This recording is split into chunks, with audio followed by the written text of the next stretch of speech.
Welcome to part 3 of our walkthrough for Black Myth Wukong. First, we're just going to go over here. And I wanted to take note that there is a little creek down there. We're going to go down there in just a moment. You heard an enemy. We're going to meet that enemy soon. Can't go that way.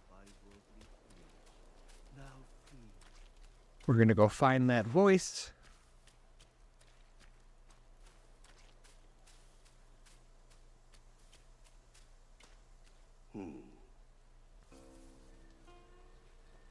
A little cutscene here. Have you seen those nameless souls adrift on your path? Their wheels float aloft, never to fade. Shame, your god serves little purpose, and mine answers solely to me.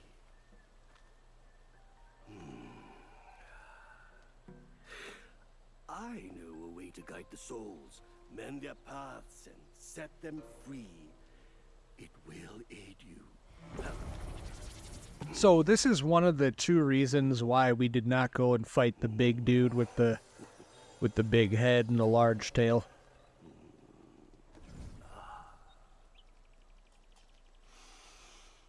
Oh, this is better. This gourd, though humble, may save the lost, banish their obsessions, and guide them. So that's exactly how you will be picking up some of these spirits that you encounter throughout the worlds here. Now your gourd is called the Blessed Gourd, so you can pick up these spirits. That's essentially what that explanation is there. You can go ahead and read through it as necessary. For one as destined as you, there can be no turning back. We are like tumbleweeds, drifting through life with a destiny beyond our grasp. You will encounter this NPC a few more times, I am certain. Alright, just be careful through here.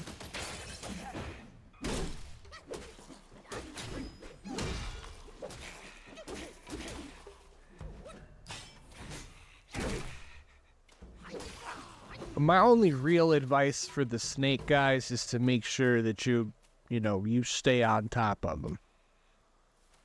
You let them get away from you, they'll poison you and they will ruin your day. You don't want that.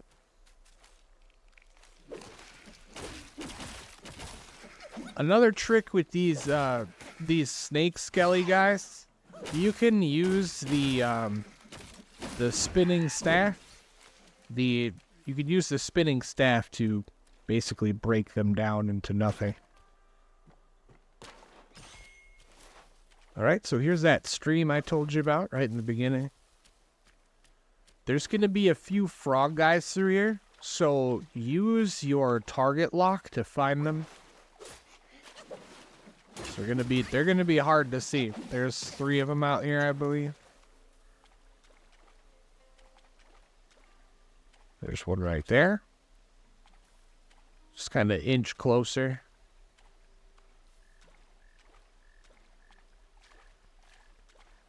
Alright. Go ahead, take them out. There's going to be one more, and you can see that there is a very, very big one way in the back there. We want to try not to aggro that one quite yet and take out the little guy first. That's the objective here. But we didn't do that. Alright, this guy has a couple of attacks. They're kind of annoying. He's got the belly bump. He has a tongue attack, which is pretty rough. And the back kick, which you can see is going to clearly try to spam. Just with the hand swipes, dodge either right or left out of the way. This is not very difficult. Sure, you can manage.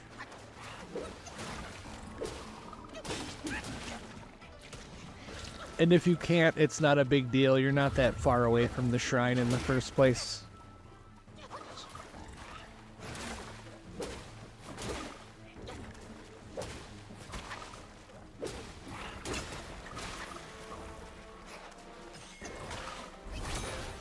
Alright, get that charged heavy. There you go. You see how much damage the charged heavy attack does? It's very useful to do. But don't do it prematurely, and make sure that you have those focus points built up.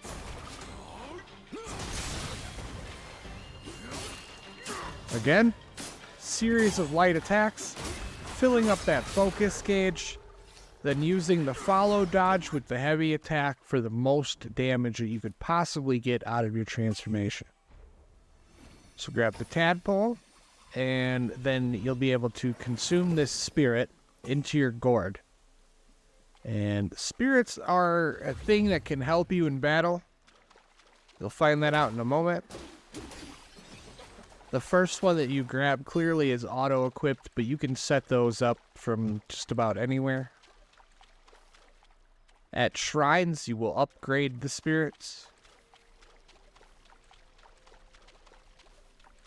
Just gonna run through here. Grab this right here. And that refilled our gourd.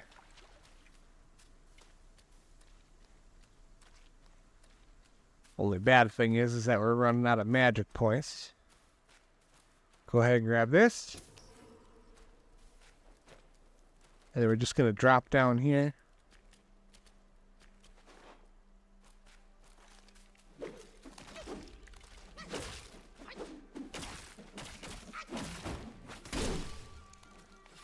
Now, there's going to be several of those guys in this area, and we're going to take out all of them, or most of them at least. So just, take it easy, nice and slow. You encounter one, take them out, and then slowly move on to the next one. I'm going to grab this item right here. Of course, it was a root. The proper name for this enemy is in your journal entries. Once again, I call them roots because you try to pull up the ingredient, you can't. The root's all angry about it, irritated.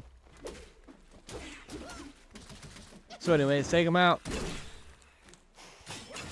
Oh, we got a problem. We have a problem.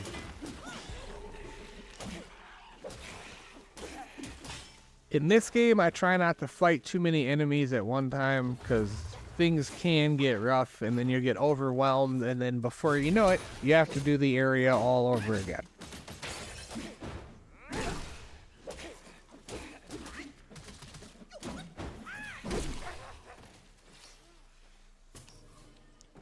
Once again, being very, very aggressive with the snake guys helps.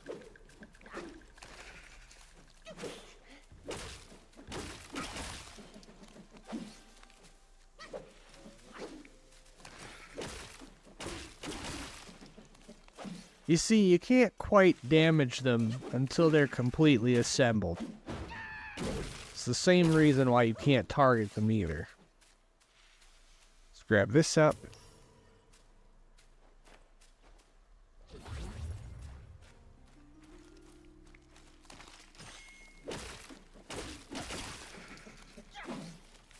Alright, right through there, that is the boss fight of this area, the first boss fight of this area.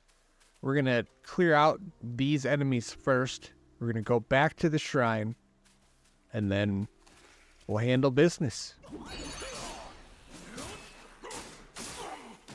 And because I aggroed a bunch of enemies, just transformation works best for crowd control.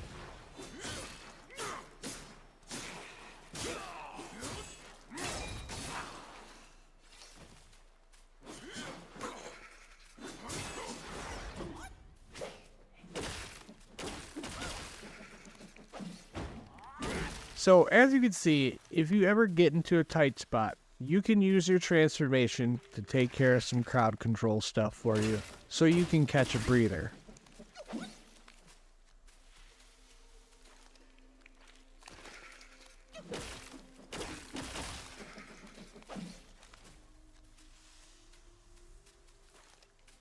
Just go ahead and take out the rest of them.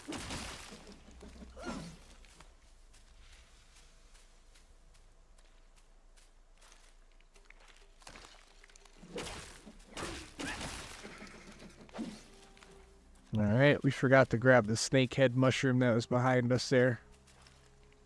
And then we're just going to take out the rest of the enemies that are in this area very carefully, picking up any ingredients or anything it is that we need. We just want to make sure that we clear out entire areas, grab any items that we're supposed to grab, and then get to the boss fight so we can fight the boss, move on to the area, and not have to backtrack. Even though we'll have to backtrack to do some side quests anyways, we have to do less backtracking though.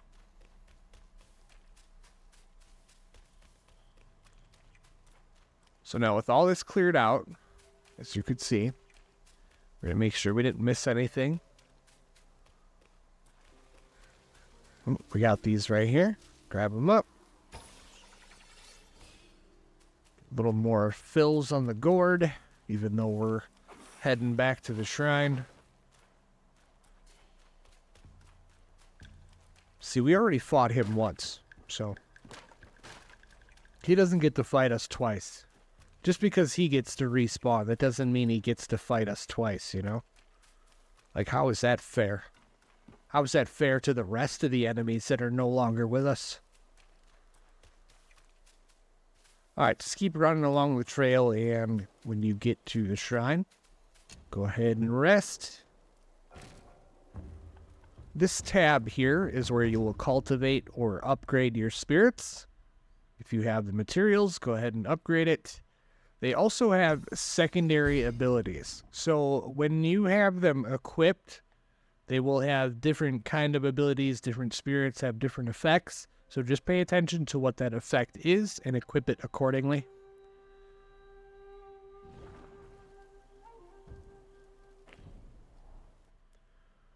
Always make sure you do whatever kind of upgrades it is that you can before you head to a different area. If you've cleared out an area and you're about to head to a boss fight, then you should definitely make sure that you upgrade your equipment, spend any sparks that you have. Always good to do so.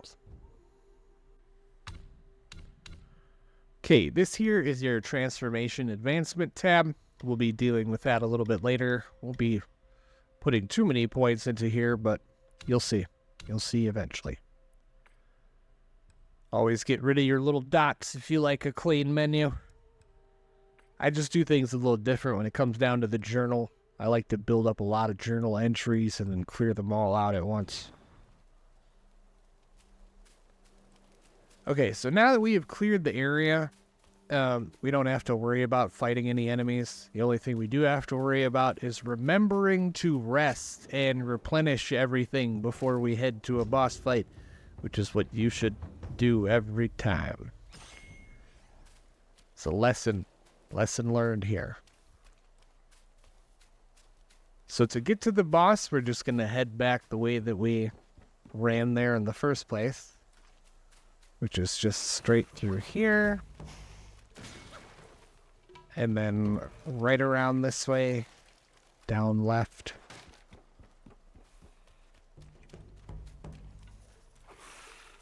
And through here.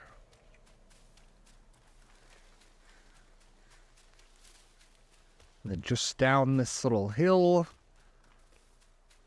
And then the boss is going to be off to our right. There's that mushroom we forgot to grab. Avoid all of this stuff because it will not follow you in here. You don't have to worry about that. This humble one's name is Guangmou. Should my demise come by your hands, Alright, once he's done talking, he's going to throw some stuff at you. Make sure you dodge immediately. Deity, mortals do aspire. Craving immortality, Yao Guais surely will conspire. Alright. And now he's going to do that a couple of times. He has a poison mist attack that he does. And that was a prime example of why you should not use Immobilize when your enemy is in the air. Now, when he does that, just dodge. Just dodge a bunch. There's no rhyme or reason to it. Just dodge as much as you possibly can. Your stamina goes out. build it up a little bit, but keep dodging. Just keep dodging. Now, get aggressive, take those opportunities, build up those focus points, and make sure you do your charged heavy attacks. If you're waiting for Mobilize to build back up, my advice is to build up your focus, build up all of your focus points, use a Mobilize, charged heavy attack, do a bunch of damage, rinse, and then repeat. There will be other stuff you get to do later on. Now, if you've been paying attention, the trend that I do here is when the boss is roughly about two-thirds of the health left, that's when I get the transformation out and set everything on fire.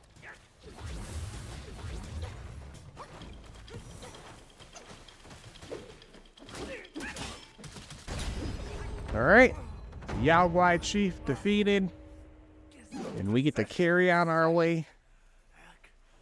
You are just like him. Alright, we're gonna spark, and we're gonna get this spirit right here. I remember now. Evil monks abetted Elder Jincha to burn the great sage and Tangma alive. That's these two. I thought they were already turned into ashes by that fire. Who would have thought they had turned into Yaoguais? Okay, ring the bell. These bells are important. You'll find out why soon enough.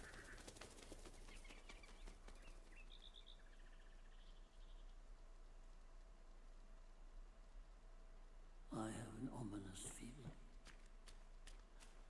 After the bell rang, it seems as though the resentment in the depths of the mountain has grown. Ah, forget it. Overthinking won't help. Your presence has already made a mess in the mountain. Why not go ahead and take them out once and for all? Such a bad influence. Go ahead and rest at the shrine.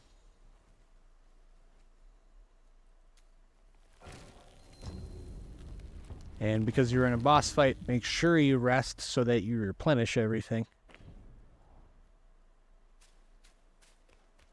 Alright, just head over here. And then you're going to take this enemy out right in front of you.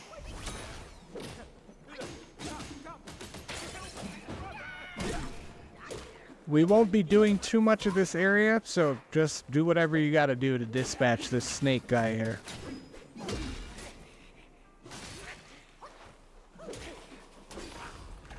Alright, we got a little cutscene here.